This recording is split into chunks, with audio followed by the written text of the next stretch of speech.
Ne montez pas dans l'avion! Cria la fillette misérable. Quand le milliardaire apprit la raison, non, ne montez pas dans l'avion! La phrase déchira l'air glacé comme un coup de tonnerre. Février, aéroport Paris-Charles de Gaulle. Un vent humide venait de la plaine, fouettant le visage des employés, faisant tourbillonner un mélange de pluie fine et de neige fondue. Tout le monde pressait le pas, épaules rentrées, valises serrées. Au pied d'un jet privé blanc, luisant sous les projecteurs, se tenait Halet Al-Mansour. 42 ans, costume de laine sombre parfaitement taillé, manteau en cachemire, écharpe discrète.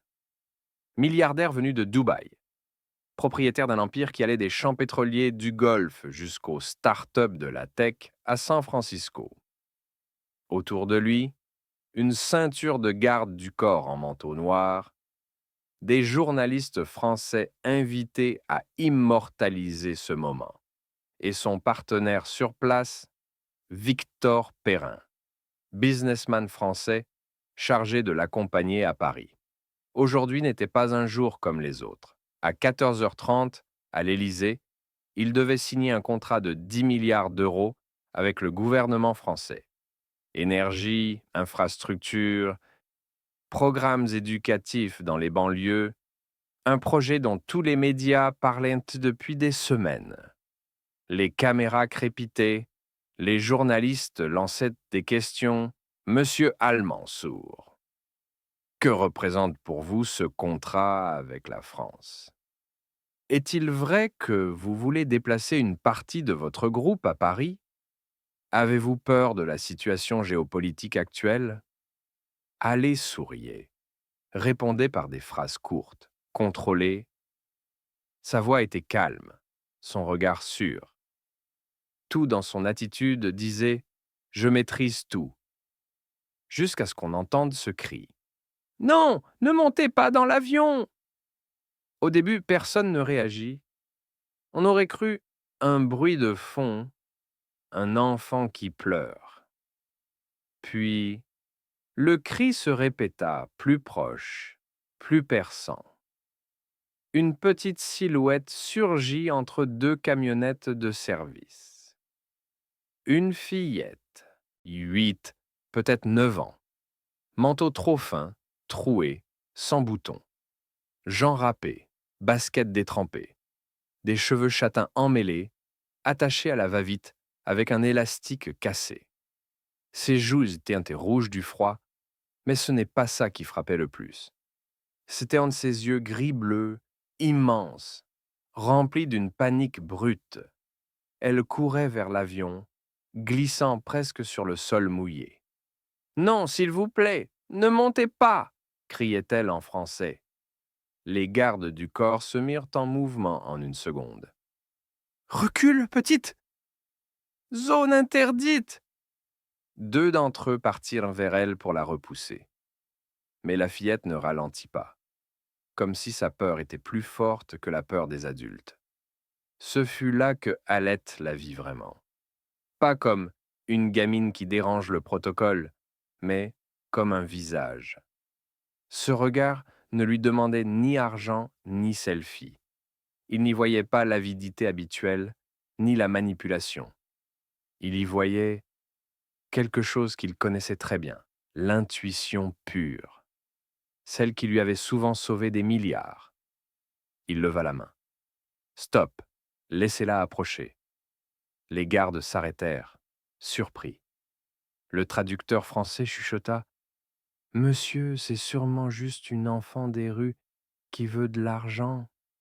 Ça arrive. Mais la petite déjà se glissait entre les jambes des agents, agile comme un chat. Elle fonça droit sur Alette, s'agrippa à la manche de son manteau. Elle leva le visage vers lui. Monsieur, je vous en supplie, ne montez pas dans cet avion. Son français c'était presque parfait, à peine teinté de quelques hésitations. Puis, comme si elle avait peur de ne pas être comprise, elle enchaîna dans un anglais cassé. Please, sir, Please, uncle, don't fly today. Bad, very bad. Les flashs fusèrent. Les journalistes venaient de sentir. Voilà le moment qui ferait la une de ce soir. Qu'est-ce qu'elle dit? Demanda Alette à Victor. Elle vous supplie de ne pas monter à bord, répondit Victor agacé. C'est une gamine. Elle doit délirer. Le chef de la sécurité, Ahmed, s'approcha. Monsieur, nous perdons du temps. Le plan de vol est serré. L'Élysée ne va pas attendre. On monte. Les caméras se rapprochèrent. Un micro français se glissa presque sous le nez de la fillette. Mademoiselle, pourquoi vous dites ça? Qui vous a demandé de venir? Est-ce une action militante? Un coup monté? La fillette tremblait. Pas comme quelqu'un qui joue un rôle. Comme quelqu'un qui lutte contre un choc intérieur. Alette se baissa, posant un genou au sol pour être à sa hauteur. Le béton était froid, humide, mais il ne le sentit même pas. « Comment tu t'appelles » demanda-t-il doucement en anglais. « Anya » répondit-elle. « Tu parles très bien anglais pour quelqu'un de ton âge, Anya. Où as-tu appris ?»« Maman. Maman était guide pour touristes. À Paris. Elle m'a appris. » Rien que ce détail fit vibrer quelque chose en lui. Une femme qui vivait de sa parole, de sa culture, et une enfant qui avait retenu chaque mot. « Pourquoi tu dis que je ne dois pas monter ?» demanda-t-il. Anya ferma les yeux un instant. Ses poings se serrèrent. « J'ai vu, dit-elle. »« Qu'est-ce que tu as vu ?»« Dans mon rêve. Cette nuit. J'ai vu vous, là, dans l'avion. Feu partout. Cris. Puis l'eau. L'avion tombe dans l'eau. Tout devient noir. » Elle rouvrit les yeux. Plus aucun doute en eux. Pas de peut-être, pas de je crois. Juste une certitude qui lui donnait la nausée. Victor leva les yeux au ciel. « Allez, avec tout le respect que je vous dois, on ne peut pas annuler un vol pour un cauchemar d'enfant. C'est Paris. Il y a des milliers de gens qui rêvent de catastrophes tous les jours. » Monsieur Al-Mansour, appuya le pilote. Capitaine Louis Martin, 30 ans d'expérience. La météo n'est pas idéale, mais rien d'extraordinaire. De la neige en altitude, un peu de vent sur le couloir de décollage, mais on a vu pire. Alette fronça les sourcils. Où se trouve exactement la zone de turbulence la plus forte? Demanda-t-il au pilote. Au-dessus de la Manche, puis en arrivant sur la région parisienne Est. Et ensuite sur le trajet vers l'Est, au-dessus de la mer du Nord. De la flotte, oui, mais rien de dramatique. L'eau, pensa-t-il. Feu. Puis eau. Les voix autour de lui se mélangèrent. Monsieur, c'est sûrement une mise en scène. L'Élysée attend. Les marchés vous regardent. Si vous cédez, la presse dira que vous êtes superstitieux. Les Russes, les Américains, les Français, tout le monde vous observe. Au milieu de ce vacarme, une seule chose restait silencieuse. Son instinct. Ce même instinct qui, un jour, lui avait fait vendre des actifs juste avant un crash boursier.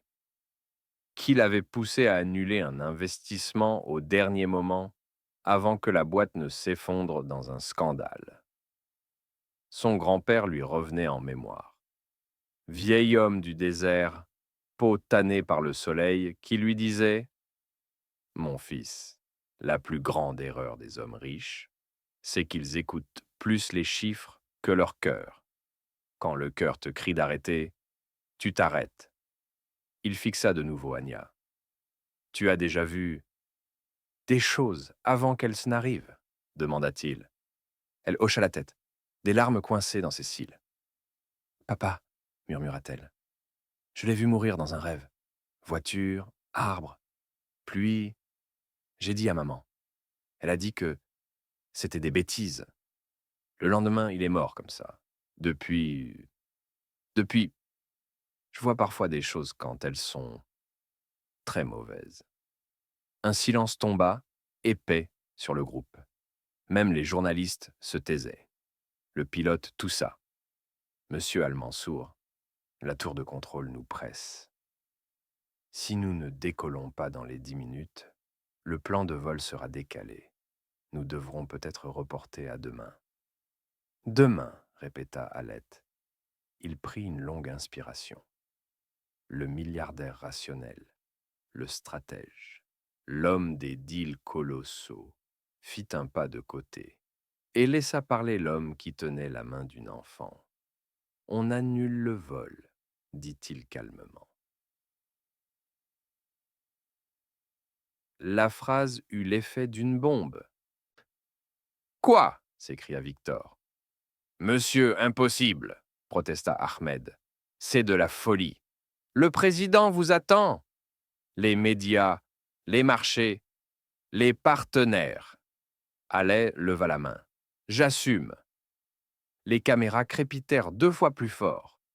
Les journalistes hurlaient en des questions. Vous annulez votre vol à cause d'une mendiante? C'est un message politique? Avez-vous reçu des menaces?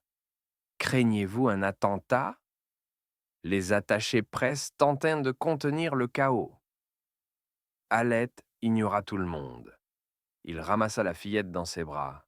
Elle était légère comme un oiseau. « Tu as froid ?» demanda-t-il. « Oui, un peu, avoua-t-elle. On va rentrer à l'intérieur. Tu vas boire quelque chose de chaud. » Ils s'éloignèrent du jet privé. Derrière eux, l'appareil brillait toujours, moteur au ralenti, prêt à partir. Dans le salon VIP de l'aéroport, on les installa dans un salon privé, fauteuil de cuir, moquette épaisse, lumière douce.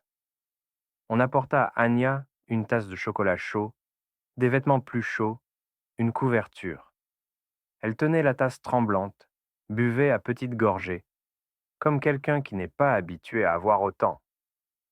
Alette, lui, regardait fixement la piste à travers les grandes baies vitrées. Le pilote était venu une dernière fois. « Monsieur, vous êtes sûr? Nous pouvons encore décoller. »« Non, Louis, répondit-il. Nous ne volerons pas aujourd'hui. Retournez vous reposer. On verra demain. » Louis hésita, puis hocha la tête. Il sortit, l'air contrarié mais professionnel. 30 minutes passèrent. Le temps sembla s'étirer comme un chewing-gum. Anya, emmitouflée dans la couverture, regardait Alette à la dérobée. « Vous êtes fâché ? demanda-t-elle enfin. « Contre qui ? Contre moi. » Il la regarda, surpris. Non, tout le monde avait l'air en colère. Tout le monde pense en termes d'argent, de contrat, de réputation. Mais moi, Anya, je pense que la vie vaut plus cher que tout ça. Elle baissa les yeux sur sa tasse. C'est à ce moment-là qu'Ahmed entra en trombe dans le salon, le visage blême, le téléphone collé à l'oreille. « Monsieur, balbutia-t-il. Calme-toi, Ahmed. Qu'y a-t-il ? L'avion. Votre avion. » Le téléphone vibrait encore dans sa main.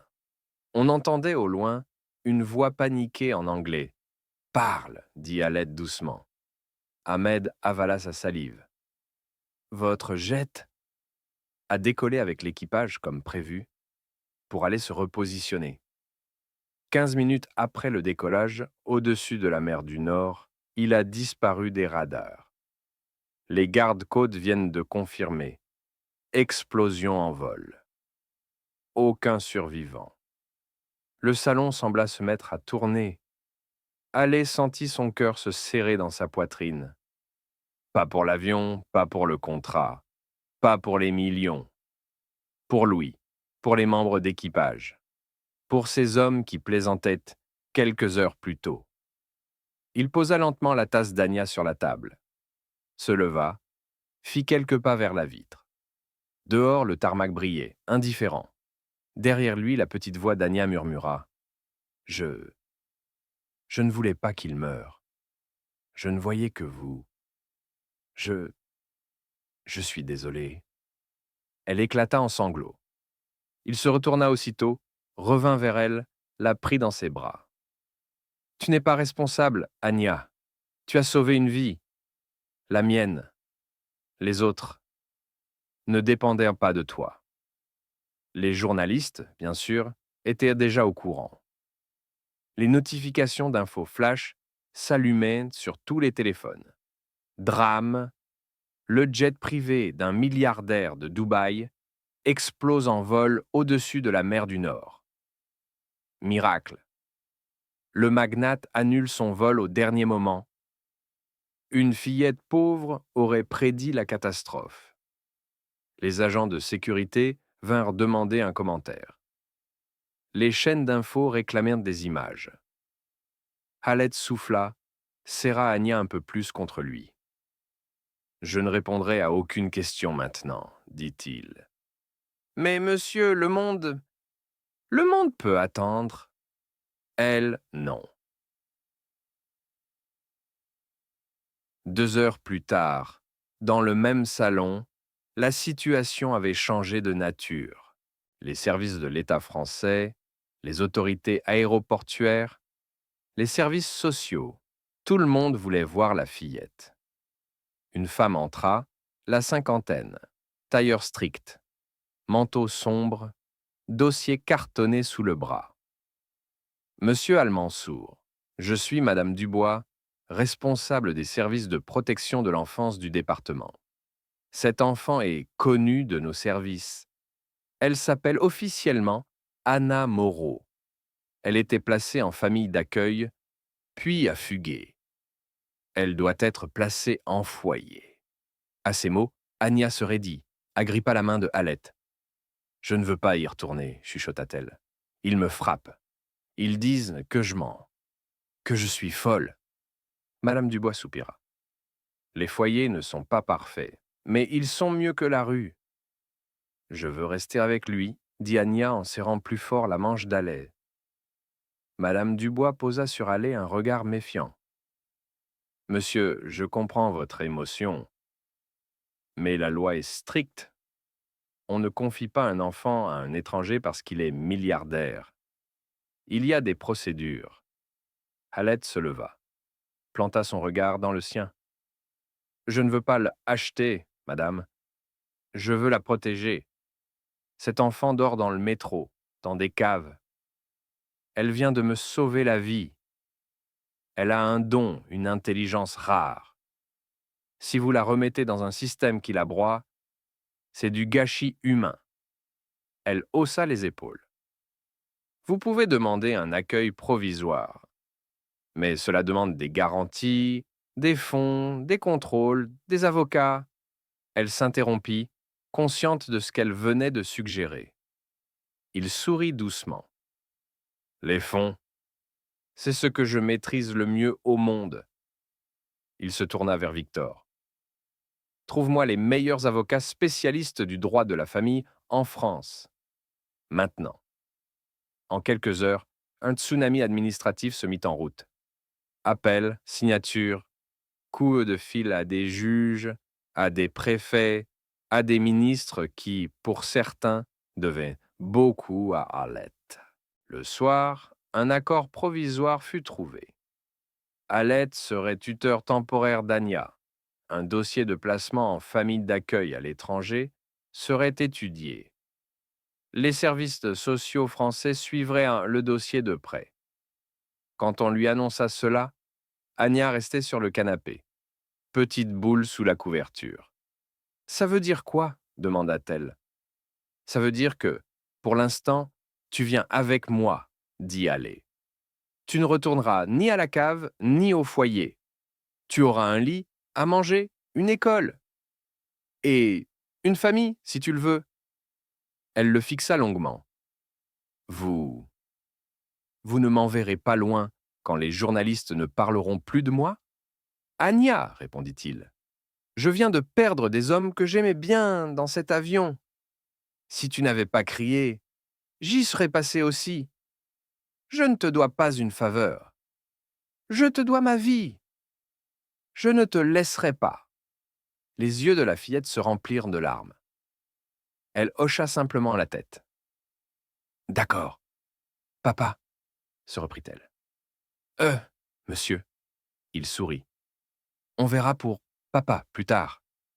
Pour l'instant, Alette, ça ira.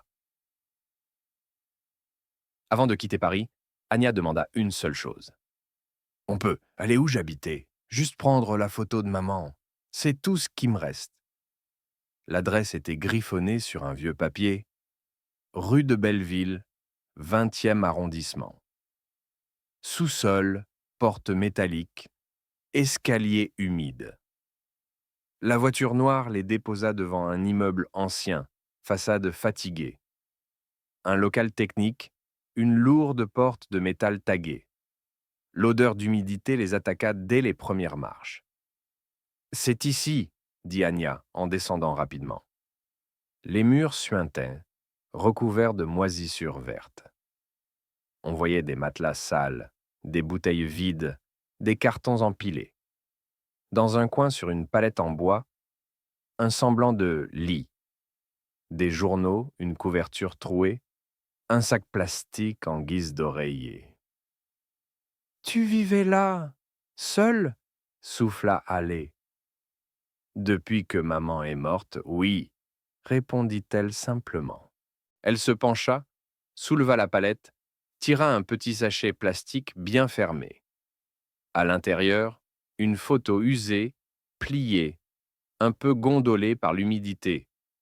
Une jeune femme souriante, cheveux attachés, foulard coloré, yeux gris-bleu comme ceux d'Anya, tenant une petite fille dans ses bras devant le Louvre. « C'est elle, » murmura Anya. « Maman. » Elle s'appelait Éléonore. Elle parlait 5 langues. Elle disait que la culture, c'est la vraie richesse. Halley prit la photo avec délicatesse. Il y avait dans ce visage une force douce, une dignité, qui lui rappelait sa propre mère. Il remarqua sur une caisse une pile de livres, des ouvrages d'histoire de l'art, des guides de Paris, des manuels de langue, tous annotés au crayon. « Tu lisais tout ça ?»« Oui, » dit Anya. « Je ne comprenais pas tout, mais maman disait « Lis, ton cerveau fera le tri. » Alors, j'ai lu, pour rester près d'elle. Il sentit sa gorge se serrer. Dans cette cave, l'odeur de moisissure se mêlait à celle d'un courage silencieux. « On emporte tout, » dit-il. « Ça tient dans le sac, » protesta Anya. « Non, on prend les livres aussi. Et ce qui t'appartient, ta vie ne restera pas dans ce trou. » Ils remontèrent, suivis de 2 gardes qui portaient les livres dans des cartons. Devant l'immeuble, des voisins observaient la scène. Certains reconnaissaient Alette, d'autres non. Les téléphones filmaient. Les journalistes n'étaient pas loin. Des titres se préparaient déjà. De la cave de Belleville à la villa de Monaco. Le destin incroyable d'Anya. Quelques semaines plus tard, Monaco. La Villa Blanche surplombait la Méditerranée. Les terrasses en pierre blonde, les jardins bien entretenus, la piscine à débordement. Tout respirait le luxe discret. Dans une chambre rose pâle, avec vue sur la mer, Anya se réveillait chaque matin, surprise au début, de ne plus voir le plafond humide de la cave de Belleville. Elle avait un lit moelleux, un bureau, des livres partout, un piano électronique et des professeurs particuliers qui venaient en chaque jour. Les premiers mois, elle apprit plus vite que quiconque n'avait vu un enfant apprendre. L'anglais devint fluide. Le français, impeccable. L'arabe, elle le déchiffrait en quelques semaines. Elle dévorait l'histoire, les maths, la littérature. Mais son don aussi continuait de se manifester. Un soir, au dîner, elle posa sa fourchette. « Doudou, Alette, ne laisse pas partir Rachid demain. Rachid, l'un des cadres importants de l'entreprise, devait prendre un vol pour une réunion sur un projet minier. Pourquoi demanda Alette. Je vois une route de montagne, de la neige, un camion qui glisse, sa voiture derrière. C'est mauvais. Alette appela Rachid, changea ses plans, l'envoya par un autre chemin, un autre vol. Le lendemain, la télé annonça un accident mortel sur la route de montagne que Rachid devait emprunter. Depuis, dans l'organisation de Halette, plus personne ne riait des intuitions d'Anya. C'est à ce moment-là que germa une idée chez lui. Un soir, sur la terrasse, en regardant la mer, il dit « Anya, tu sais pourquoi tu m'as sauvé ?»« Parce que j'ai crié. Parce que tu m'as forcé à faire quelque chose que je ne fais jamais. Écouter un enfant, écouter une voix fragile. Tu n'as pas sauvé seulement ma vie. Tu as sauvé tout ce que je peux encore faire de bien. » Elle le regarda, intriguée. « J'ai longtemps cru que le but de ma vie, c'était d'être le plus riche possible, de posséder plus de tours, de puits de pétrole, d'actions. Mais depuis que je t'ai rencontré, je me demande, à quoi bon tout ça si je ne m'en sers pas pour changer des vies comme la tienne ?» Il posa sur la table un dossier. « Je veux créer une fondation pour les enfants comme toi, orphelins, surdoués, perdus dans des systèmes qui ne les comprennent pas. On financera des écoles, des foyers, des programmes. » Et tu sais comment je veux l'appeler? Elle haussa les sourcils. Comment? Les ailes d'Anya. Parce que ce jour-là, à l'aéroport, tu m'as donné des ailes que mon avion ne m'a jamais données, celles de devenir un homme meilleur. Elle rougit. Mais je n'ai rien fait de spécial. Tu as fait ce que tous les adultes n'ont pas osé faire. Dire la vérité, même si tout le monde te prenait pour folle. Elle réfléchit un moment. Si on fait cette fondation, dit-elle, on pourra aussi aider des enfants qui voient des choses comme moi pour qu'on ne les traite pas de menteurs. Oui, répondit-il. On leur donnera des psychologues, des éducateurs, pas pour les transformer en machines à prédire, mais pour qu'ils comprennent qu'ils ne sont pas maudits. Elle sourit pour la première fois ce soir-là avec une lumière nouvelle dans les yeux. Alors, faisons-le.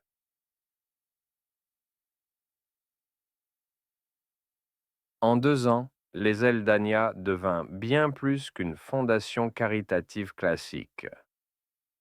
On construisit une école à Marseille pour les enfants des quartiers défavorisés, un centre d'accueil à Lyon pour les mineurs isolés, un programme de bourse pour des orphelins en Afrique francophone, et un centre Anya à Paris, dans un ancien bâtiment rénové près du canal Saint-Martin.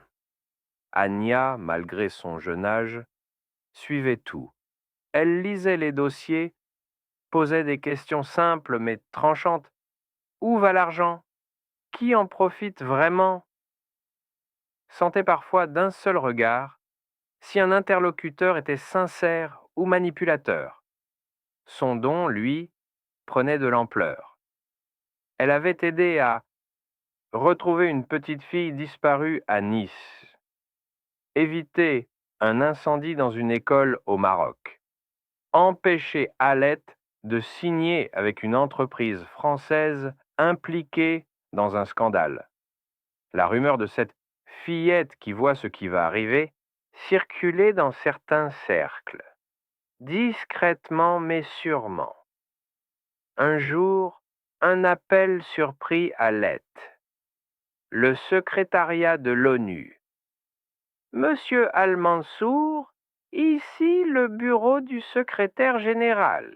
Nous vous appelons à propos de votre fondation. Plus précisément, à propos d'Anya. Quelques semaines plus tard, ils se retrouvèrent à Genève. dans les bureaux d'une nouvelle organisation que Hallett avait contribué à fonder avec l'ONU. Espoir pour le monde. Une structure hybride entre ONG et réseau de secours international. L'idée, coordonner des équipes de secours, utiliser des technologies avancées et parfois l'intuition d'Anya pour guider les efforts. Le premier test eut lieu en Afrique, quand une équipe de casques bleus disparut dans une zone de conflit. Les satellites, les drones, les hélicoptères, rien ne donnait de résultat. On appela Anya. Elle prit une photo de la zone, se concentra des heures. « Ils sont vivants !»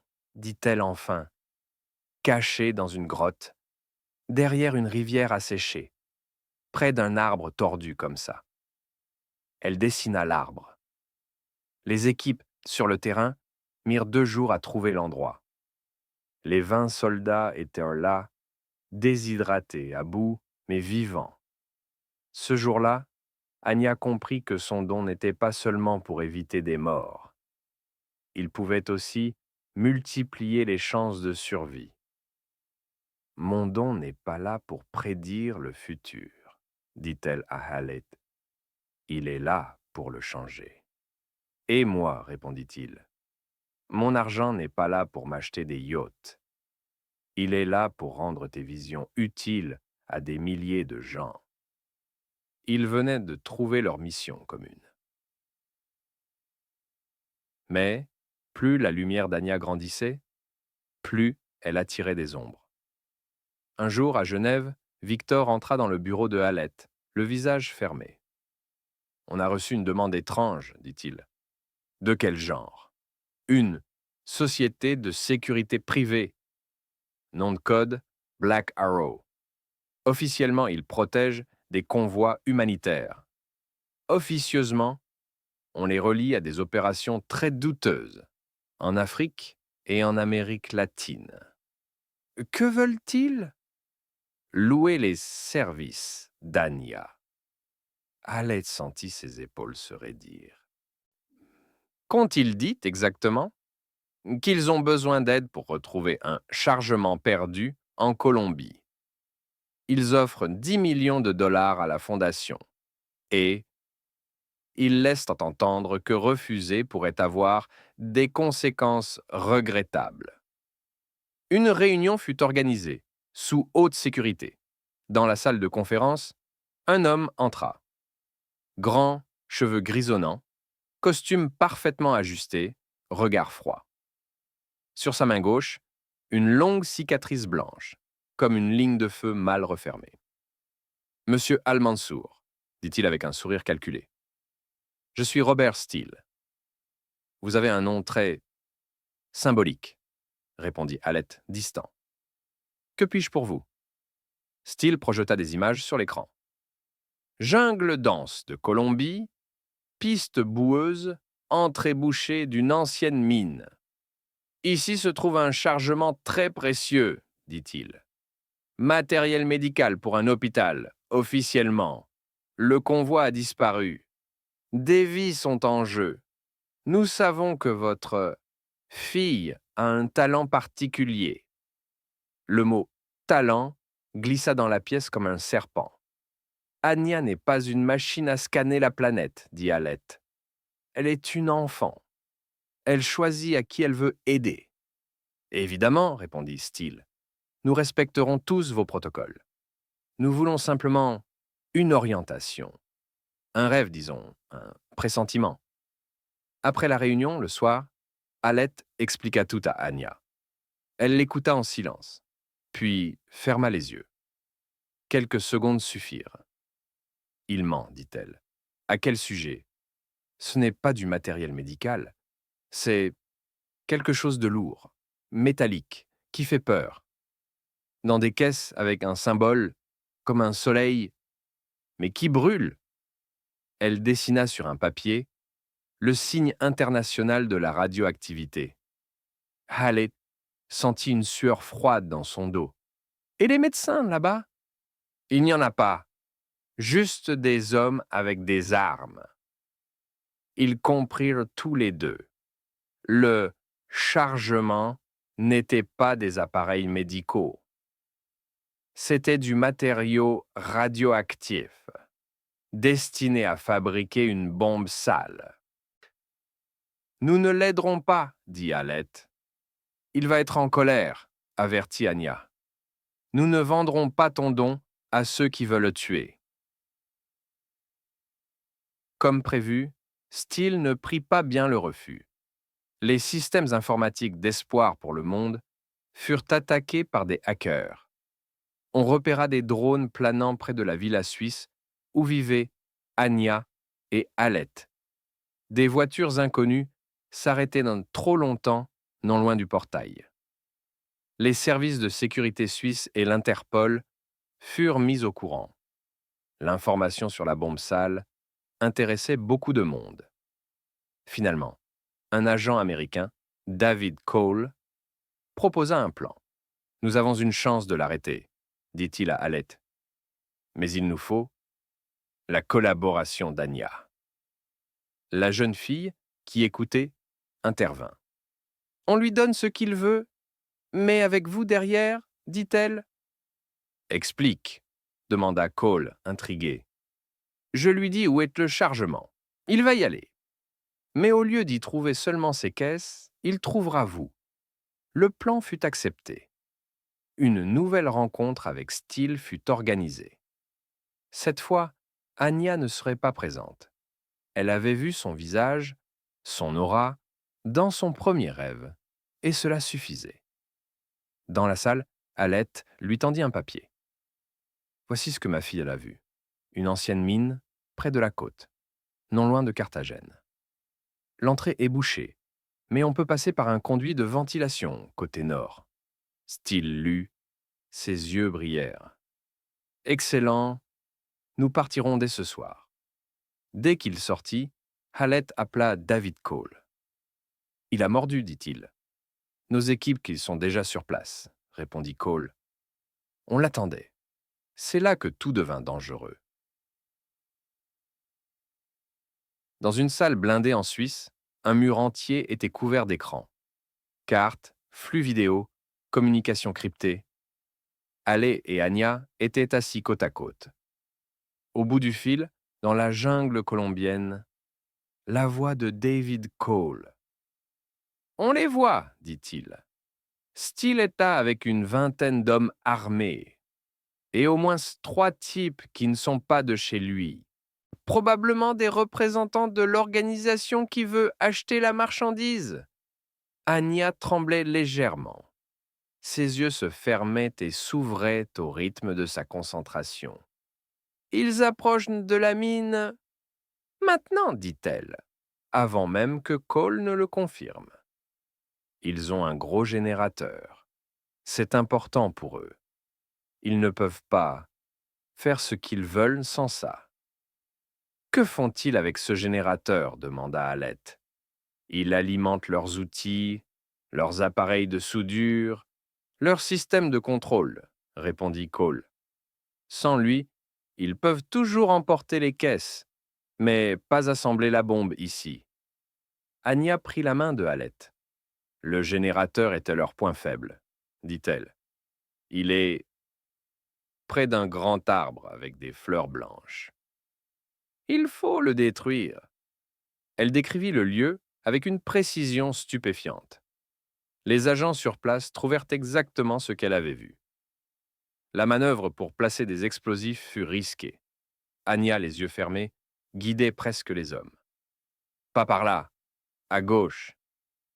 Il y a un câble. Si tu le touches, ils sauront que tu es là. Maintenant, sous le gros rocher. Voilà. » À un moment, elle sursauta. « L'un de vos hommes peut te toucher, dit-elle.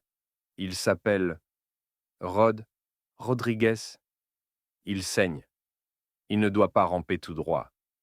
Il y a une ligne de fil de fer qu'il contourne par la gauche, derrière un tronc. » Cole, à l'autre bout du monde, confirmait au fur et à mesure. C'était comme si Anya voyait à travers leurs yeux. Enfin, le générateur explosa. Les écrans tremblèrent d'un flash blanc.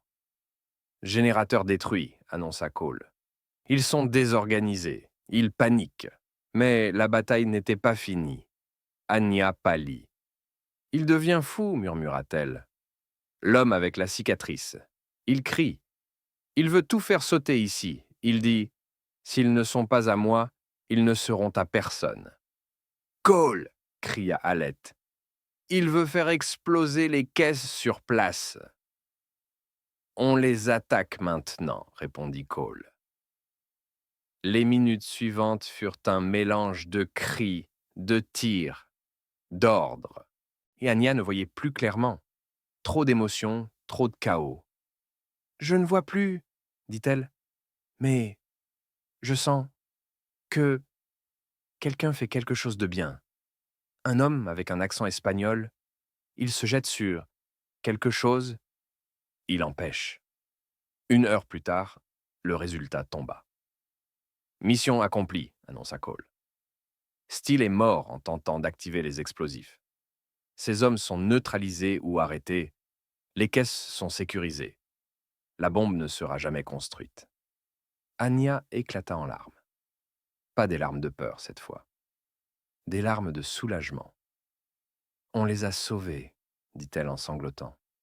Ceux qui étaient dans le stade, à la télé. Quel stade demanda Alette. Celui de Miami, répondit-elle. Elle avait vu la suite du plan. Une bombe sale lors d'un grand match, 100 000 personnes dans les gradins. Alette posa la main sur sa tête. Oui, dit-il, on les a sauvés, et ils ne le sauront jamais. Les années passèrent. Anya grandit. Son don devint plus stable, plus canalisé. Elle apprit à dire non à certaines demandes, à poser des limites. Elle ne pouvait pas sauver tout le monde, tout le temps. Sinon, elle se serait consumée. Espoir pour le monde devint une organisation incontournable.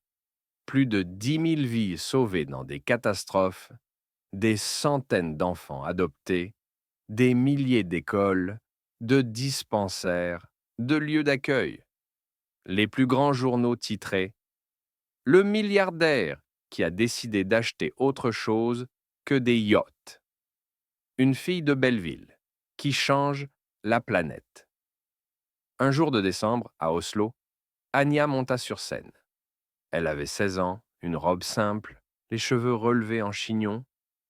Dans la salle, les plus grands dirigeants du monde, des prix Nobel, des scientifiques, des militants. On lui remettait un prix international de la paix pour son rôle dans le sauvetage de milliers de vies. Alette était assis au premier rang. Ses cheveux avaient grisonné.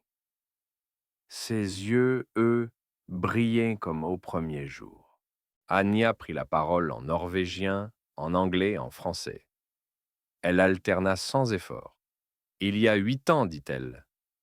J'étais une petite fille qui dormait dans une cave à Paris, dans le 20e arrondissement. Je ne savais pas si je mangerais le soir. Je ne savais pas si je survivrais à l'hiver.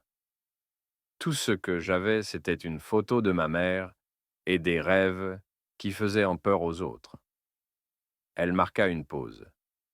Ce jour-là, à l'aéroport, j'aurais pu me dire « Ce n'est pas mon problème ».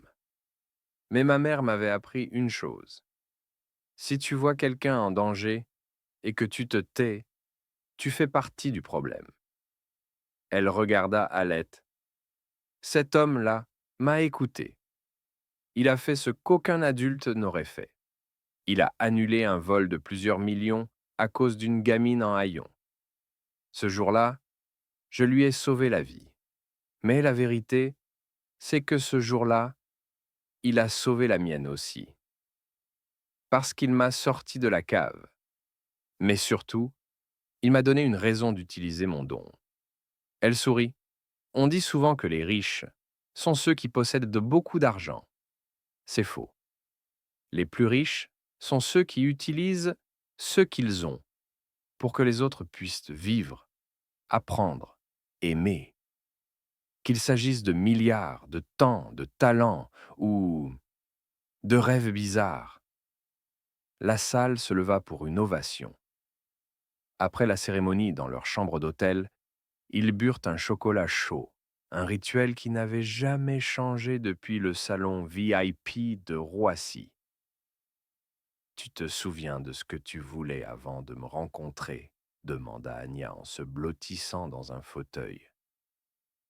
Je voulais être l'homme le plus riche du monde, répondit Allais. Et maintenant? Maintenant je le suis, dit-il en souriant. Pas parce que j'ai plus d'argent qu'avant, mais parce que, pour la première fois de ma vie, je sais pourquoi je me lève le matin. Elle sourit à son tour.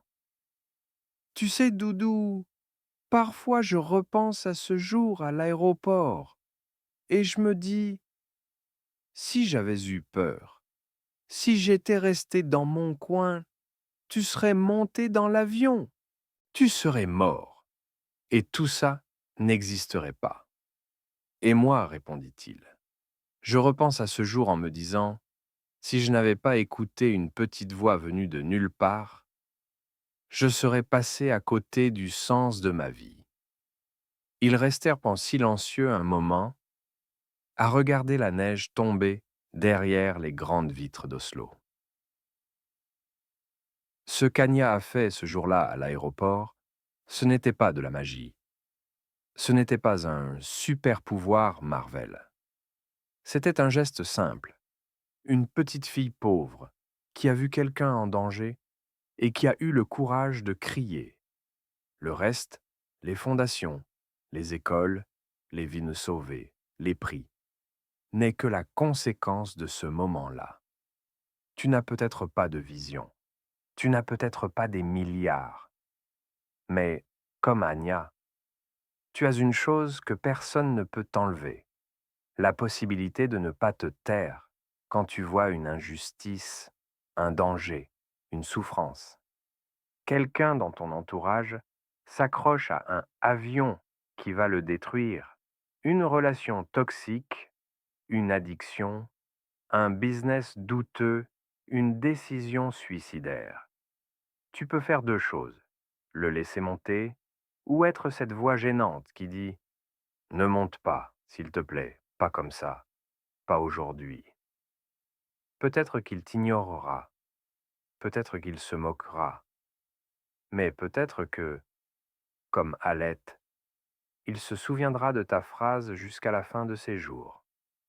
Si tu crois qu'un simple geste peut changer une vie, écris en commentaire « Je ne me tairai pas » et surtout, partage cette histoire à une seule personne qui fonce droit dans un mur et pense que personne ne le voit. Parce que parfois, le monde ne change pas grâce à de grandes lois ou des milliards, mais parce qu'une voix minuscule sur un quai d'aéroport ose crier « Ne monte pas dans cet avion » et qu'un seul adulte accepte de l'écouter.